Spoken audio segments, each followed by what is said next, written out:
The Crane Wife is about a man called George Duncan, who one night is awoken by this incredible emotional sound.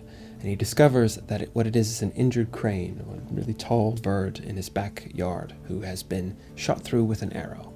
And it seems absurd, it seems impossible that this has happened in his back garden.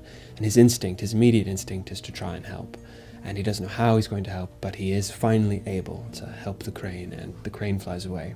And as in the Crane Wife myth, which also opens with a man rescuing an injured crane, a woman comes into his life. The stories diverge a little there, and they take his modern path. But he meets a woman, and who's also kind and also decent, and she starts to tell him interesting stories.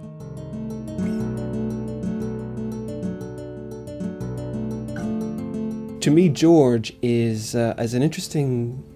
It's what I find interesting about humans. He's a decent guy. He's a good person, and I think most of us are. But to me, what's interesting about him is that he has to, like most of us, I think, choose to be good, and that's interesting. I don't think most of us are sort of naturally good or naturally evil. I think we're naturally neutral. We try to do our best, and that choice, that attempt, is what interests me. And I think there's a whole world of tension and feeling in that, and so George trying to do the right thing is really, really interesting to me.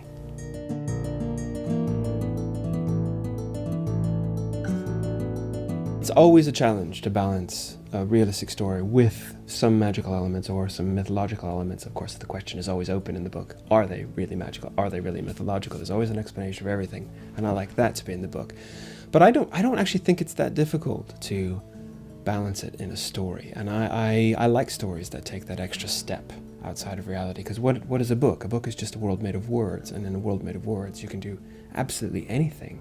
So any rule can be broken, any reality can be established, and that's what I like about them the most. And so I don't actually ever think of it as any balance needed. I think, what are the best tools to tell this story, and where can I go? And if the answer to that is, well, we can go to the moon, and we can go outside of what's normal and what's real, as long as it makes sense and is true, that's the only real question for me. So no, I don't actually see that split between real and magical.